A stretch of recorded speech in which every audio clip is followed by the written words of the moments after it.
comment ça va? C'est une introduction courte, rapide, fraîche et sympa. Oui, je sais, en ce moment il y a beaucoup de vidéos, donc si ça vous gêne, je suis vraiment désolé, mais en tout cas la cadence va continuer dans ce style-là. Et justement, je vais avoir besoin de vous dans les commentaires pour me dire si la nouvelle cadence de vidéo vous plaît ou pas.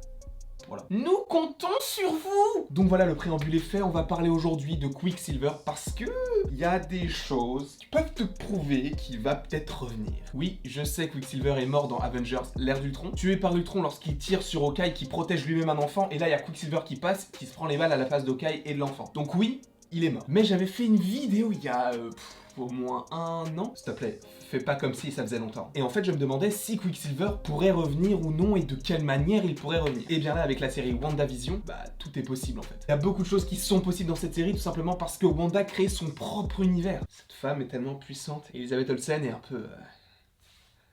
mon double. Dans le sens où c'est écrit, on finira toujours par se retrouver, elle et moi. Mais donc dans la série WandaVision, on aura une Wanda ultra puissante, capable de créer son propre univers, capable même de recréer une sorte de vision et d'aller dans les années 80. Enfin, réellement, elle se crée son petit écosystème. Donc sachant qu'elle arrive à faire tout ça, qu'elle arrive à recréer de façon réelle ou non une sorte de vision, qu'il n'ait plus l'apparence violet, jaune, vert qu'on lui connaît, mais qu'il soit comme dans le début d'Avengers Infinity War, c'est-à-dire sous forme réellement humaine. Et sachant qu'elle peut faire tout ça, pourquoi est-ce qu'elle ne pourrait pas tout simplement ramener son frère aussi à la vie dans son imaginaire? Je pense que s'ils ne font pas ça, c'est qu'ils feraient une bêtise, dans le sens où Quicksilver est hyper important pour Scarlet Witch. You took everything from me. I don't even know who you are.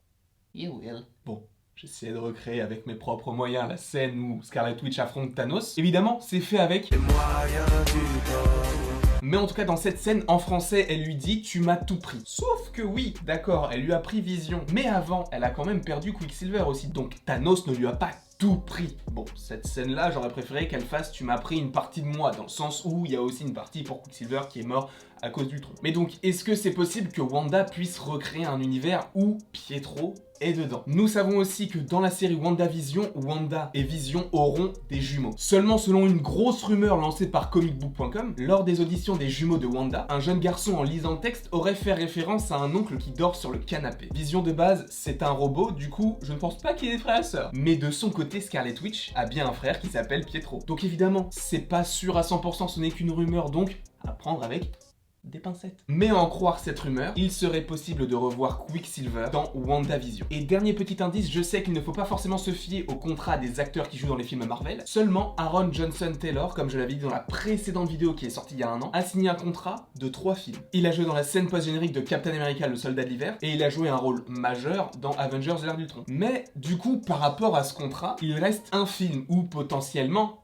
une série. Parce que vous le savez, et de toute façon je suis en train de parler d'une série qui est liée au Marvel Cinematic Universe, mais le MCU se met aussi aux séries. Et donc est-ce que ce 3e film du contrat d'Aaron Johnson Taylor ne serait pas une apparition dans la série WandaVision? Je vous laisse en juger par vous-même, mais moi je pense que ça peut être une théorie qui peut être fiable. Et vous, pensez-vous qu'il y aura Quicksilver dans la série WandaVision? Personnellement, j'y crois assez fort parce que pour l'instant l'actualité d'Aaron Johnson Taylor n'est pas forcément énorme. Bon, même s'il serait au casting de Tenet et du nouveau Kingsman, il n'est pas casté pour des rôles important. Donc c'est possible qu'il ait aussi trouvé le temps pour tourner dans la série WandaVision. Moi en tout cas, cette théorie, j'y crois, donc n'hésitez pas à me dire en commentaire si vous y croyez ou ce que vous en pensez par rapport à ça. En tout cas, j'espère que vous avez aimé cette vidéo. Si vous êtes nouveau sur la chaîne, n'hésitez pas à aimer, à partager, à commenter et à vous abonner, ça me ferait évidemment très plaisir. Et pour ceux qui connaissent un petit peu le concept de la chaîne, n'hésitez pas à faire comme d'habitude. Si vous en avez envie, je ne force personne à le faire. Et il ne me reste plus qu'à vous dire à la prochaine pour la prochaine.